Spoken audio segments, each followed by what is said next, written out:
খালিদ বিন ওয়ালিদের সেনাপতির দায়িত্ব নিয়ে যুদ্ধ যখন শুরু হয়ে গেল, কাফেররা এমনিভাবে অতর্কিত হামলা করলেন। ডান দিকে আক্রমণ শুরু হয়ে গেল, বাম দিকে আক্রমণ শুরু হয়ে গেল, সামনের থেকে আক্রমণ শুরু হয়ে গেল, শুধু পিছনটা খালি। তখন কিন্তু আমার নবী দুনিয়ায় নাই। সুবহানাল্লাহ। আচ্ছা বলুন, নবী দুনিয়ায় না থাকলেও উম্মতের খবর জানে কি জানে না? যেরকম জানে কি? আমার নবী দুনিয়ায় নাই।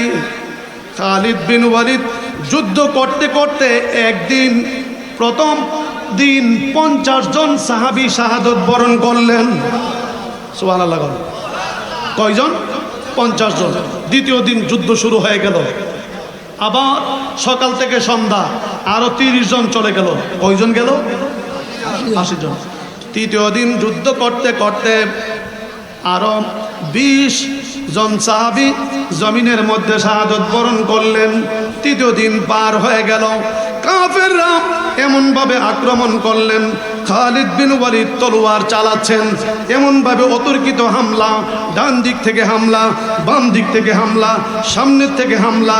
যুদ্ধ করতে করতে খালিদ বিন ওয়ালিদের যেই সাহাবায়ে কেরাম সাথে ছিল, যেই 300 সাহাবায়ে কেরাম সাথে ছিল, ছত্রভঙ্গ হয়ে বিভিন্ন দিকে ছিতরিয়ে গেল। ওনার সাথে আর কেউ নাই, শুধু একজন। সন্ধ্যা হয়ে গেছে, আজকে যুদ্ধ মুলতবি, আবার সকালবেলা যুদ্ধ শুরু হয়ে যাবে। কাফেররা চতুর্দিক দা বেষ্টন করে রেখেছেন। খালিদ বিন ওয়ালিদ রাত্রিবেলায় ডান দিকেও শত্রু, বাম দিকেও শত্রু, সামনেও শত্রু, কোথায় কি করবে দিশেহারা। রাত কাটাইতেছে আর আমার নবীর শানে দুরূদ শরীফ পড়ে আল্লাহু আকবার বলুন। সকালবেলা কাফেররা এমনিভাবে ঝাঁপিয়ে পড়বেন। খালিদ বিন ওয়ালিদ মনে মনে ভাবতেছেন আমার আর কোনো অস্তিত্ব থাকবে না। উনি ভয়ে এমনভাবে কাতর হয়ে গেলেন, সাথে শুধু একজন সাহাবী উনার সঙ্গী, বাকিরা বিভিন্ন পাহাড়ের মধ্যে ছত্রিয়ে গেল।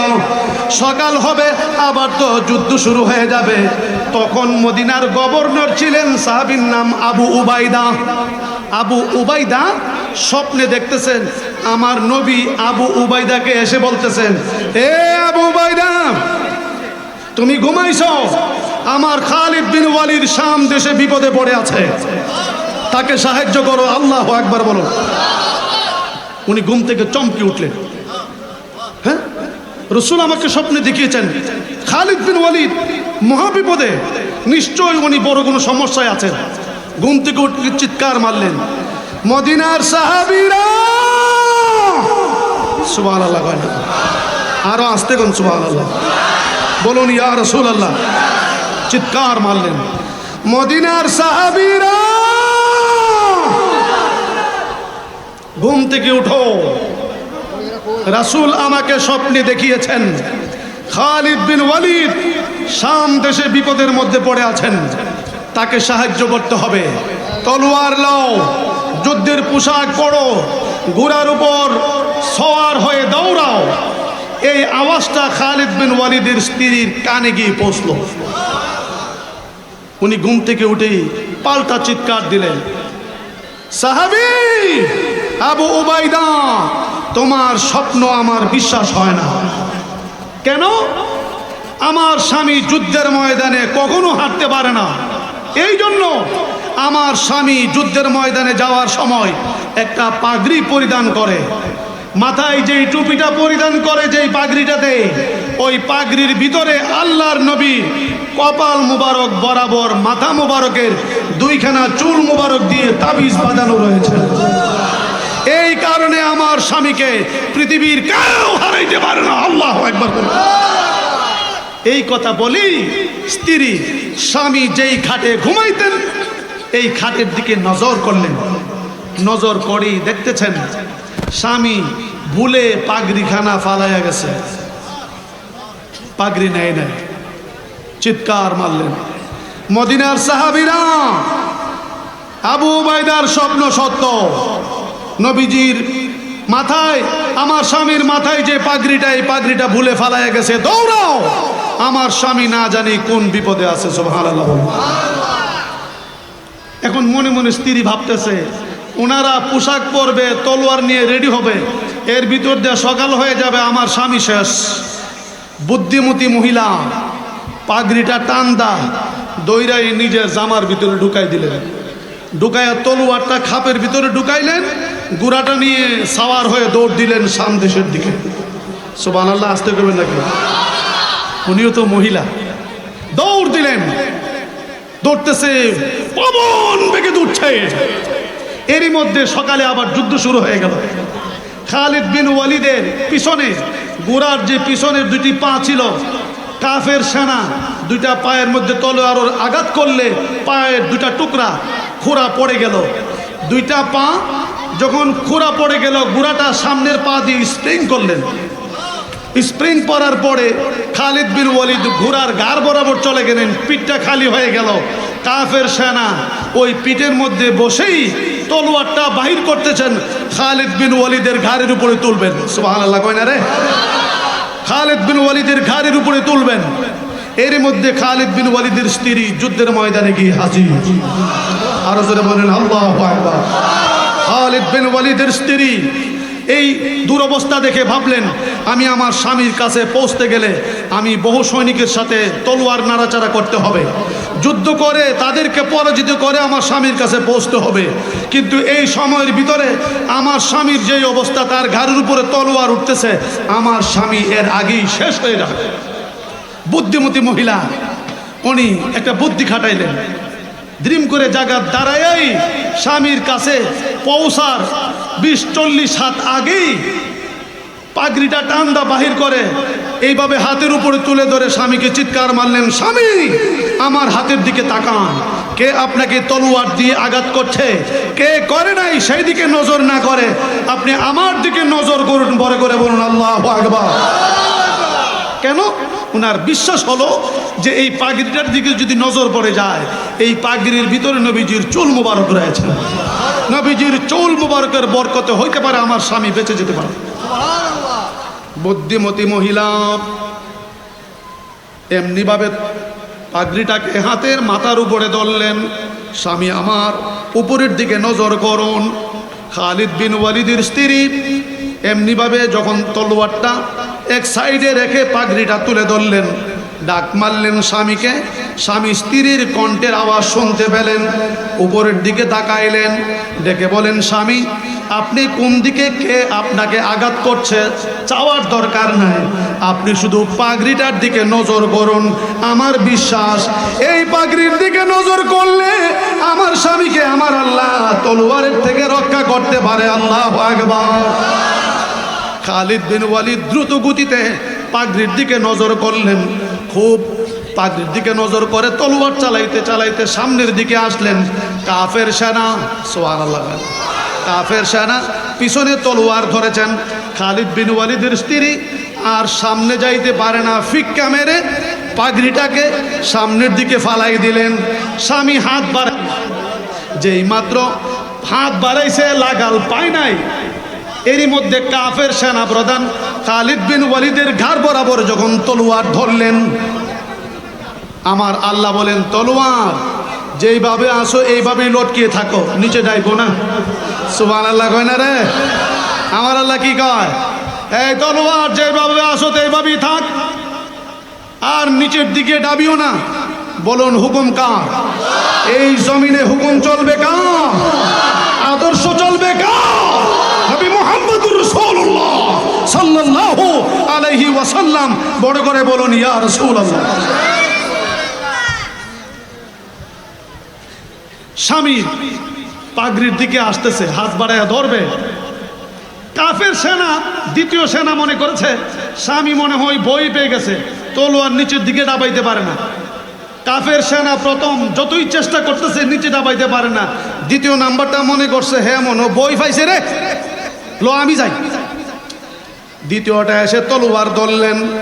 আমার আল্লাহ বলেন, তলোয়ার যেমনি আছো এমনি দাঁড়িয়ে থাকো। সুবহানাল্লাহ বলুন। তৃতীয়টা মনে করছে সে বই পাইছে, আমি যাই। তৃতীয়টা এসে তলোয়ার ধরলেন। আমার আল্লাহ বলেন, তলোয়ার যেমনি আসো এমনিই থাকো। কেন? নবীজির গোলামের নজর চলে গেছে নবীজির দেওয়া চুল মুবারক পাগড়ির দিকে। সুবহানাল্লাহ কয়। নজর এমনি ভাবে 9টা তলোয়ার ঝুলন্ত অবস্থায় খালিদ বিন ওয়ালিদ পাগড়ির মধ্যে হাত দিলেন, দেওয়ার পরে শরীর এমনভাবে শিহরিয়ে উঠল, কৌত শক্তি বেড়ে গেল, পাহাড় পরিমাণ শক্তি। পাগড়িটা মাথার মধ্যে দিয়া একটা চিৎকার মারলেন, একটা কাফেরও আর বাঁচতে পারবে না। কাফেররা দূর থেকে দেখতেছে, সুবহানাল্লাহ কয় না, কাফেররা দূর থেকে দেখতেছে খালিদ বিন ওয়ালিদ বন লাশের মতো কি জানি মাথার মধ্যে একটা দিছে, দিয়া সাইরা পাগল হয়ে গেছে। মানুষরে মানুষ মনে করে না, মাসির মতন টুকায়া মারতেছে। এমন ভাবে প্রথম কাফের সেনাটাকে উল্টায়া ধইরাম মাটির নিচে ফালায়া, ঘোড়াটারে টান দিয়া সামনে দুইটা পায়ের নিচে ফালায়া তলোয়ারটা দিয়ে যখন খঞ্জুরি চালাই দিলেন, ওই কাফের সেনা যখন চিৎকার মারল, অন্যান্য কাফের গোষ্ঠী সেনাবাহিনীর দল গয় খালিদ বিন ওয়ালিদ মাথার মধ্যে জানি কি দিছে, দেওয়ার পরে পাগল হয়ে গেছে। মানুষের একটা ছোট্ট পাখিও মনে করে না, দেখো না জানি কি দিছে, দৌড় দৌড় দে রে ভাগ, রাখবে না, না জানি কি মাথার দিছে। আল্লাহু আকবার বলেন। এই দৃশ্য দেখে সব দৌড়াচ্ছে, সব দৌড়াচ্ছে। ওই যে পাহাড়ে ছত্রি ছিল সাহাবীরা, ওনারা দূর থেকে বলতেছেন, খালিদ বিন ওয়ালিদ আপনি 2 টাকার পাগড়ির জন্য পাগল হয়ে গেছেন, দেখেন না পিছনে কাফেররা আপনার পিছন থেকে তলোয়ার ধরছে, আপনি প্রতিরোধ করুন, আপনি পাল্টা জবাব দেন। খালিদ বিন ওইদিকে নজর না করে পাগড়ি, এই পাগড়ির বরকত নবীজির 2খানা চুল মুবারকের বরকতে, সুবহানাল্লাহ বলুন। সাহাবায়ে কেরাম এসে বলতেছেন, খালিদ বিন ওয়ালিদ যুদ্ধ তো শেষ হয়ে গেল, আপনি 2 টাকার পাগড়ির জন্য 2 টাকার টুপির জন্য কেন লালায়িত ছিলেন? আমরা আপনাকে সংকেত দিতেছিলাম, আপনি পাগড়ির জন্য পাগল হয়ে গেলেন। কাফেররা আপনার পিছনে তলোয়ার ধরছে, আপনার দি খবর নাই। খালিদ বিন ওয়ালিদ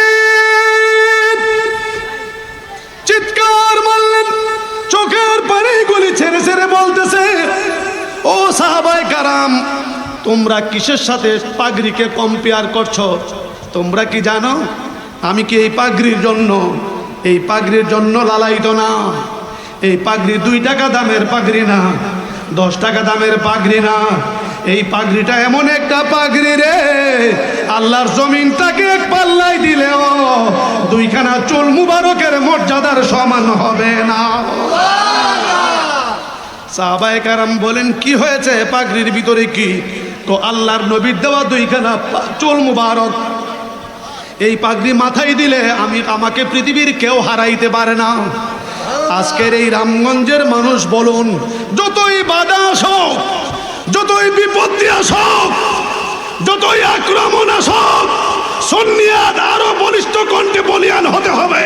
ডাক চলবে ইয়া রাসূলুল্লাহ, বলুন ইয়া রাসূলুল্লাহ, বলুন ইয়া রাসূলুল্লাহ, বলুন ইয়া হাবিবাল্লাহ।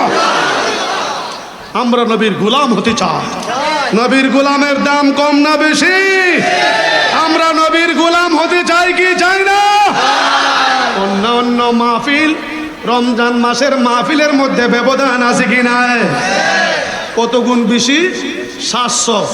ওই গুণ তো 700 গুণ।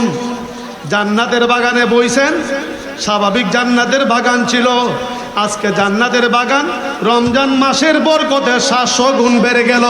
মারহাবা বলুন, আরো জোরে বলেন মারহাবা, বলুন ইয়া রাসূলুল্লাহ। এই জন্য যুগে যুগে কালে কালে আমার নবীকে যারা বুঝেছে, যারা পেয়েছে, যারা চাওয়ার মতন চেয়েছে, এরা আর সাধারণ মানুষ থাকে না, এরা জগতের মধ্যে মানুষের কাছে পরিচিত হয় ওলি আল্লাহ। জোরে বলেন কি আল্লাহ? ওলি আল্লাহরা হচ্ছে নবীজির গোলাম। নবীজির গোলামি ছাড়া ওলি আল্লাহ হওয়া যায় না। কথা বলেন ঠিক কিনা? আমরা নবীর গোলাম হতে চাই কি চাই না? নবীর গোলামের দাম কম না বেশি? হুজুর গাউসে পাক আব্দুল কাদের জিলানীকে বলুন, ও গাউসে পাক, আপনি নিজেই বলেছেন দলিল নাজারতু ইলা বিলাদিল্লাহি জামান কাহার দালাতিন আলা হুকম ইত্তিসালি। আব্দুল কাদের Jilani said the all of the world is like as equal as a master said to me। উনি বলেন আল্লাহর দেওয়া প্রদত্ত ক্ষমতা বলে আল্লাহর জমিনটা আমার সামনে একটা সরিষার দানার সমতুল্য। তাহলে বলেন গাউসে পাকের সামনে যদি জগৎটা সরিষার দানার সমতুল্য হয়, আমার নবীর সামনে আরো ছোট না বড়? অলির পাওয়ার বেশি না নবীর পাওয়ার বেশি? দি রাসূল is more powerful than that of the saints.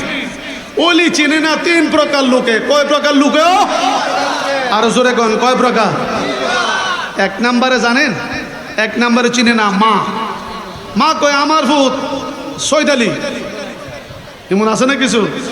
সৈদালির থেকে কিন্তু আবার সৈয়দ সাহ হয়ে জায়গা এমনও কিন্তু আছে। মা কয় আমার ভূত সৈদালি, আমি এর চিনি না, এর তো ডেলি ডেলি চিনি। এর নাম কি? ও মা গো আমার ভূত, হে বলে উনি হয়েছে গা। দুই নাম্বার স্ত্রী। স্ত্রী কয় তাই না আমার স্বামী, তাই না আবার উনি হইল কেমনে? তিন নাম্বার হইল রামগঞ্জের মানুষ, মানে এলাকার মানুষ। কিরে আমরা কদর আলী বলে উনি হয়েছে গা, এটা কত হইল? হ্যাঁ, হুজুর গাউসে পাক আব্দুল কাদের জিলানী, উনি গোলামে মোস্তফা আওলাদে রাসূল। সুবহানাল্লাহ বলুন। গোলামে মোস্তফা, গোলামে মোস্তফা ছাড়া বেলায়েত অর্জন হয় না। কথা বলুন ঠিক কিনা? আমরা নবীর গোলামি চাই কি চাই না? তো কি আব্দুল কাদের জিলানী এলাকার কিছু পণ্ডিত মাতাব্বর কিছু থাকে না, বৈশা বৈশা সব একত্রিত দলা হয়ে কইতেছে কিরে হ্যাঁ আব্দুল কাদের জিলানী বলে বড় অলি রে। এমন কিছু মানুষ কিলাম আছে, আবার কিছু ওয়াহাবিও তাহে। যদি কোনো একটা ঘরের ভিতরে কোনো একটা আল্লাহওয়ালা ও মানুষে এর সম্মান করে, ওয়াহাবি বেটার কলজাটা ফাইটটা থাকা হিংসায় আসেনি, আসেনি হিংসায় ভিতরটা ফাইটটা থাকা। এবার অলি মান তুই বসিনি না। তো হুজুর গাউসে পাক আব্দুল কাদের জিলানী রে নিয়া এলাকায় সমালোচনার জ্বর। বাজান এটা চেয়ার দেন, চেয়ার দেন, বলুন আল্লাহু আকবার। যিনি এসেছেন উনি ট্রিপল টাইটেল, তিনটা সাবজেক্টের উপর টাইটেল পাস। এই সোনারঘাটের সন্তান, সোনারঘাটের সন্তান, বড় বক্তা, বড় আল্লামা মাওলানা, আমাদের দরবারের খলিফা, বিশিষ্ট খলিফা। মারহাবা কোন? আরো জোরে বলেন মারহাবা, আরো জোরে বলেন মারহাবা।